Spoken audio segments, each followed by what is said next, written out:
लेकिन एक और बड़ी खबर इस वजह से कि जो चीन और ताइवान के बीच तनाव है उससे जुड़ी हुई। चीनी ड्रोन का शिकार करने की तैयारी में है दरअसल ताइवान।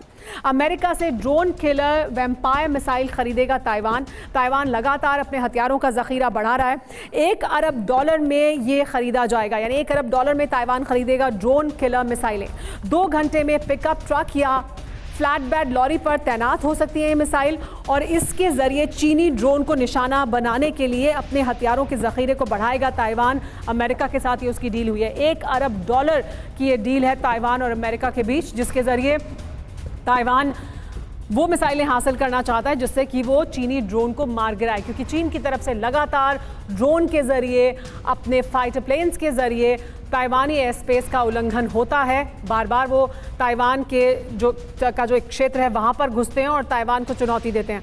ताइवान की तरफ से भी जवाब देने के लिए ये तैयारी लगातार की जा रही है।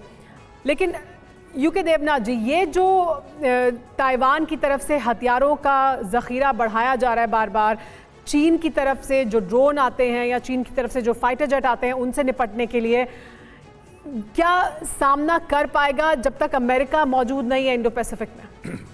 देखिए, ताइवान को ये मालूम है कि उसको एक ना एक दिन चीन का साथ युद्ध करना पड़ेगा। चीन ताइवान पर हमला करेगा, चाहे वो 1 हफ्ते के बाद हो, 1 महीने के बाद हो या 10 साल के बाद हो। इसलिए ताइवान ने अपनी एयर डिफेंस कैपेबिलिटीज़ में अमेरिका की मदद से बहुत इजाफा किया है।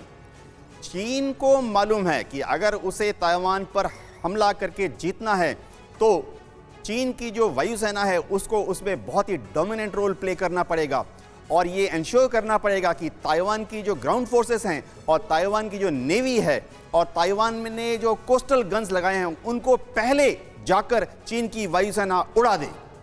इसीलिए चीन बीच बीच में वहाँ ड्रोन भी भेजता रहता है रिकॉग्नाइजेंस करने के लिए।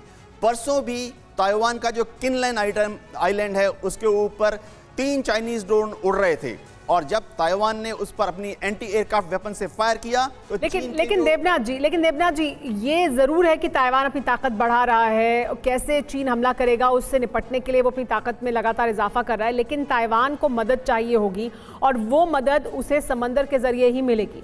यानी अमेरिका उसे समंदर के जरिए वो मदद पहुंचाएगा, और इस पूरे इलाके में जो तनाव है उसमें भी इस बात की फिर अहमियत होगी जिस मुद्दे पर हम चर्चा कर रहे हैं कि आपको नीले समंदर में अपनी ताकत को कैसे बढ़ाने की जरूरत है, और वो यहां पर भी उतना ही जरूरी है चीन ताइवान के बीच जो तनाव है उसमें।